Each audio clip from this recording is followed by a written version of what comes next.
આપણને દુઃખ આવે ને ત્યારે સુખની કદર થાય એવું થાય.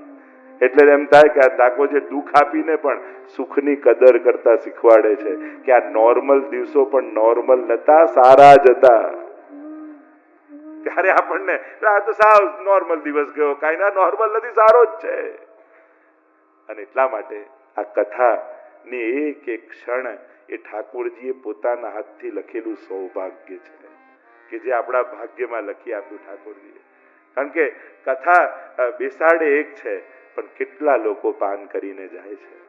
અને હું તો કહું ને, આપણે કથા નથી બેસાડતા, કથા આપણને બેસાડે. નહીં તો આ યુવાનો 3 કલાક એક ખુરશીમાં બેસાડવા સહેલા છે. તો બ્રિજેશભાઈ હમણાં આફ્રિકા ગયા હોય, દુબઈ ગયા હોય, ત્યાં ગયા હોય, F1 જોવા ગયા હોય, પેલું ક્યાં ક્યાં જઈ આવે. તો એમને તો પકડી રાખવા સહેલા છે. તો આ તો આ યુવાનોને બેસાડ, ખરેખર આપણે કથા નથી બેસાડતા, કથા આપણને બેસાડી રાખે છે. તો મૂળ વાત છે. તો આ દુનિયામાં ભાગતા દોડતા વ્યક્તિને જેમ માં એમ કે બેટા મારું સાંભળ, મારે તને એક વાત કહેવી છે, બહુ જરૂરી વાત કહેવી છે. અને પોતાની નજીક બેસાડી પોતાના દિલની બધી વાત કહે ને, એવી આ શ્રીનાથજી બાવા રૂપી કથા રૂપી માં પોતાનું દિલ ખોલીને વાત કરે, એ જ કથાની ક્ષણો છે. દસમસ્કંદે હૃદય છે ને, આજે ભગવાન પોતાનું દિલ ખોલી રહ્યા તમારી, અમારે દિલની વાત તને કહેવી. તો આમ જેની તૃષ્ણાઓ સમાપ્ત થઈ ચૂકી છે એના માટે આ પરમ ઔષધિ છે ભગવાન.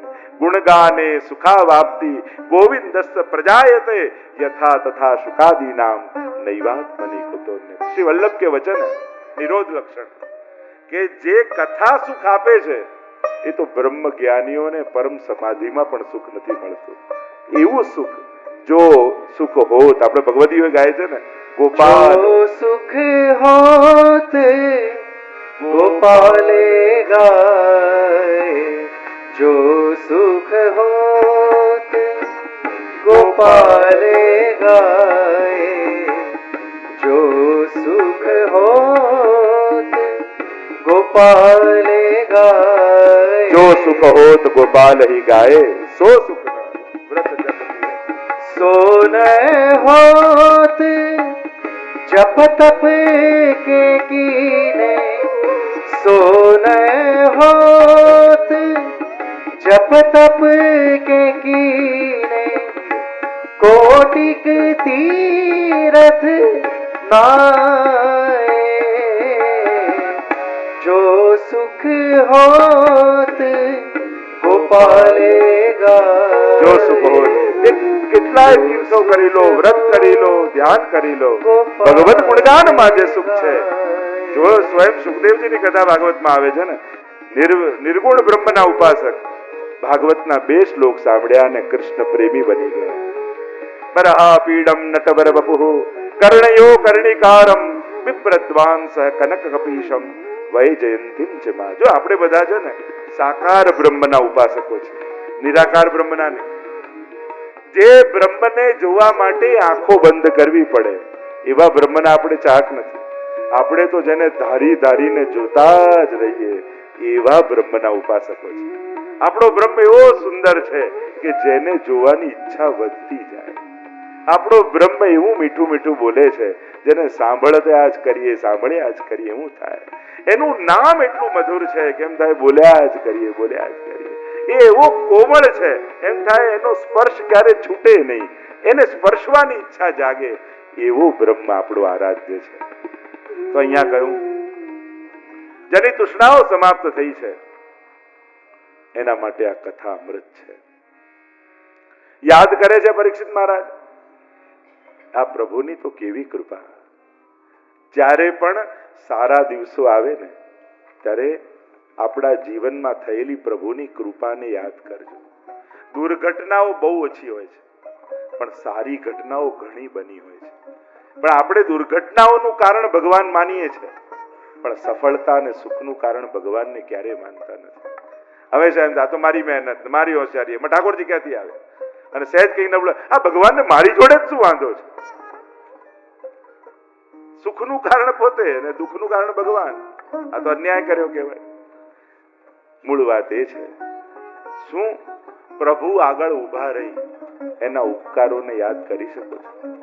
અહીંયા પરીક્ષિત મહારાજ યાદ કરે દશમ સ્કંદના શરૂઆતમાં પિતામહ મે સમરે મરંજય દેવ વ્રતાદ્યાતિરથૈ સ્તિમિંગલૈ દુરત્યયં કૌરવ સૈન્ય સાગરમ કૃત્વા તરન વત્સ પદમ સ્મયત પ્લવાહ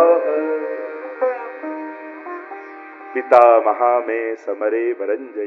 સમર એટલે યુદ્ધ, અને યુદ્ધના મેદાનમાં જ્યારે ન તરી શકાય એવી કૌરવ સૈન્ય સાગરમ, કૌરવ સેનાનો સાગર સામે ઉભો હતો.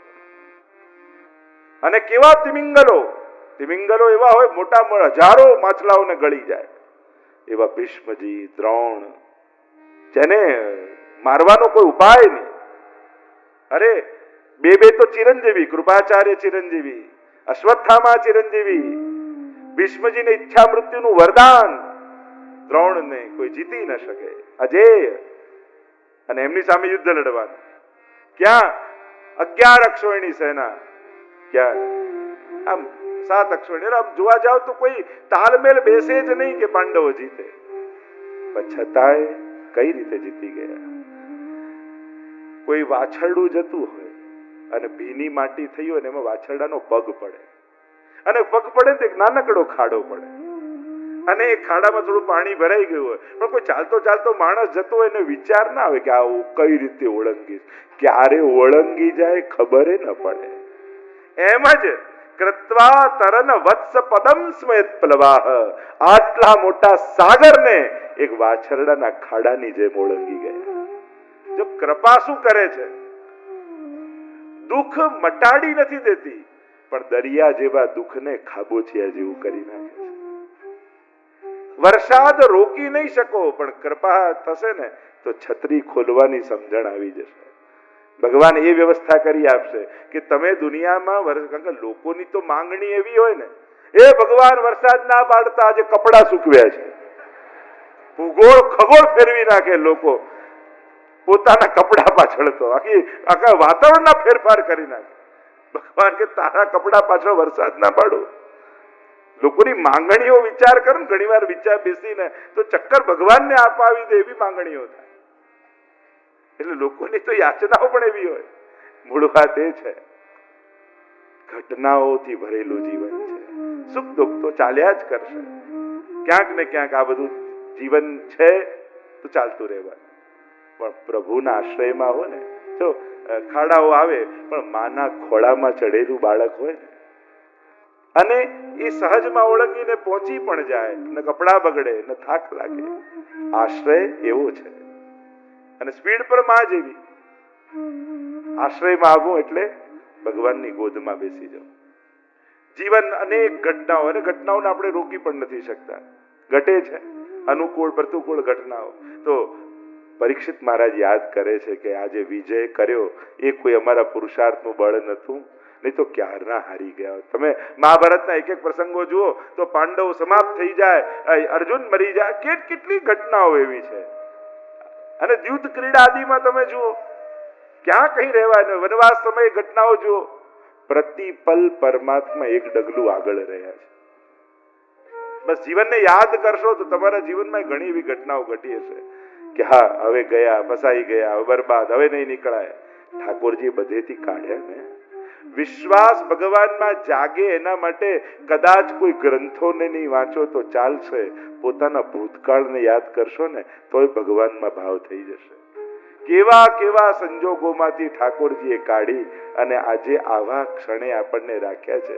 આ એની કૃપા નહીં તો બીજું શું છે. અહીંયા યાદ કરે છે પરીક્ષિત મહારાજ. આ યાદ કરતા કરતા અનેક પ્રકારના પ્રશ્નો કર્યા. ભગવાન મામાનું ઘર છોડી અને વ્રજમાં કેમ રહ્યા? કંસ તો મામા હતા છતાં એને કેમ માર્યા? ભગવાન વ્રજમાં રહીને કઈ કઈ લીલાઓ કરી? રોહિણીજીથી પ્રગટ થયા તો પછી વસુદેવજીના પુત્ર કેમ કહેવાય? નંદાદી ગોપો સાથે ક્યાં ક્યાં નિવાસ કર્યો? દ્વારિકાપુરીમાં કેટલા વર્ષ સુધી નિવાસ કર્યો? પ્રભુની કેટલી પત્નીઓ હતી? અનેક પ્રશ્નો કર્યા પરીક્ષિત મહારાજે. સુખદેવજીને કહ્યું હાથ જોડીને કે મહારાજ ગુરુદેવ, પૂછવા જેવી જગ્યા લાગી તો બધું પૂછી નાખ્યું.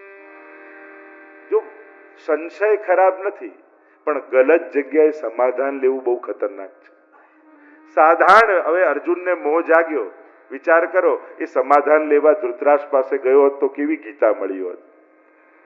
કૃષ્ણને પૂછ્યું તો પછી છેક ગયો નષ્ટો મોહ સ્મૃતિર્લબ્ધા તત્પ્રસાદાન મયા ચ્યુત સ્થિતોસ્મિ ગત સંદેહ કરીશે વચનમ તવ ત્યાં સુધી પહોંચ્યા. જો ધૃતરાષ્ટ્રને પૂછ્યું હોત તો કેવી ગીતા મળી હોત. પ્રશ્નો જાગે ખરાબ નથી, કારણ કે ભગવાન એ શંકાની જગ્યા નથી, ભગવાન એ જિજ્ઞાસાની જગ્યા છે. બંનેમાં બહુ ફરક છે, શંકા અને જિજ્ઞાસામાં. ભગવાન એવું સ્થાન નથી જ્યાં શંકા કરાય, ત્યાં જિજ્ઞાસા કરાય. એના માટે પ્રશ્નો બધા જ પૂછો, એ નથી એ પણ પૂછી લો, પણ જિજ્ઞાસા. શંકા વાળો સમાધાન ઈચ્છતો જ નથી હોતો, એને તો પોતાની શંકાને સાચી સાબિત કરવી હોય છે, અને એના માટે કુતર્કો આપતો જ રહેતો હોય, જિજ્ઞાસુ વ્યક્તિ સમાધાન માટે પૂછતો હોય છે કે મારી જિજ્ઞાસાનું મને સમાધાન મળી જાય, જેથી મારી શ્રદ્ધા વધારે દ્રઢ થાય. એટલે આ ચેક કરવું બહુ જરૂરી છે. મારા શંકાને સાબિત કરવા માટે મહેનત કરી રહ્યો છું કે સમાધાન મેળવવા મારો પ્રયાસ છે. એ તો ઘણીવાર કેવલ કુતર્ક લઈને આવે, કારણ કે એને સમાધાન જોઈતું જ નથી હોતું. સમાધાન અને યોગ્ય સ્થાને પૂછશો ચોક્કસ સમાધાન મળશે. એટલે જ્યારે પણ પ્રશ્ન જાગે ગમે તેને ના પૂછશો, કારણ કે નાદાન વ્યક્તિ શંકાને દ્રઢ કરી નાખશે, એટલે વધારે અભાવ તરફ જશો. સમજદાર વ્યક્તિને પૂછશો તો શંકાને માધ્યમ બનાવી શ્રદ્ધા જગાવી દેશે કે આ તો બહુ સારો પ્રશ્ન છે, એ તમારી શંકાને છેક શ્રદ્ધા સુધી લઈ જશે, કલ્યાણ થશે. અને એટલા માટે જે ચર્ચા આપણે કરી રહ્યા છે અહીંયા, પ્રશ્નો કર્યા અને કહ્યું કે જે પૂછ્યું એનો તો જવાબ આપજો, જે પૂછવાનું રહી ગયું એ પણ કહેજો ને ગુરુદેવ. એમ થાય કે બધું આપનું મળી જાય કૃપા મને, અને ભગવાન વિશે જાણે બધું સાંભળી લો. કહ્યું અરે તને ભૂખ તરસ લાગી હશે, કઈક અન્ન જળ તને આપું. કહ્યું નૈશાતિ દુસ્સહા ક્ષુન્મામ ત્યક્તોદમ અપી બાધતે પિબંતમ તન મખાંબોજ અચ્યુતમ હરિકથામૃતમ. અરે આ અચ્યુત એવા પરમાત્માનું જે અમૃત કથાનું પીવું છું ને, પછી ક્યાં લૌકિક તૃષા અને ક્ષુધા. આપણે ત્યાં દિનકરદાસની વાર્તા આવે ને કે મહાપ્રભુજી બિરાજે એના પહેલા પહોંચી જતા કથામાં, અને એકવાર કઈ બાટી બનાવતા તો કાચો લોટ કર્યો ને કહ્યું મહાપ્રભુ તો કથા શરૂ કરી દીધી, કાચો લોટ ફાંકીને દોડ્યા. કોઈ કે પેટ તો ભરી લો, કે ભોજન તો પછી થશે, પણ આત્મા ભૂખી રહી જશે ને તો એને વલ્લભ સિવાય બીજું કોઈ તૃપ્ત નહીં કરી શકે. પેટ ભરવાની તો ઘણી ક્ષણો મળશે, પણ આત્માનો જે રસ પીવાનો સમય મળ્યો છે, મોકો મળ્યો છે, એને જો ચૂકી જઈશ તો જન્મ મરણના ફેરામાં પડી જવું પડશે. મારે તો આત્માનો ઓડકાર વલ્લભની વાણીથી મળે છે, આ તત્પરતા. અને ત્યાં કહ્યું સુધજી બોલ્યા છે એવમ નિશમ્ય ભૃગુનંદન સાધુવાદમ વૈયા સકીસ ભગવાન વિષ્ણુ રાતમ. સાધુવાદ કર્યો છે. જો આજની કથા મારે નંદ મહોત્સવ સુધી લઈ જવી હતી એટલે આગળના શ્લોકો લીધા, કારણ કે આપણો ક્રમ આજે નંદ મહોત્સવ, કાલે ગોવર્ધન યાગ, એટલે કાલે છે ગોવર્ધન યાગ સુધી લઈ જઈશું, પછી રૂક્ષ્મણી વિવાહ સુધી લઈ જઈશું. એમ કરીને કૃષ્ણ ચરિત્ર દશમસ્કંદ આધારે જે શુકદેવજીને પરીક્ષિત મહારાજ પૂછે છે એ તરફ આપણે જઈ રહ્યા છીએ. અને અહીંયા જયારે કહ્યું છે કે એ સાધુવાદમ, કહ્યું કે સુધજી વચ્ચે ક્યાંથી આવ્યા? શુકદેવજીને પરીક્ષિતની કથા ચાલે છે.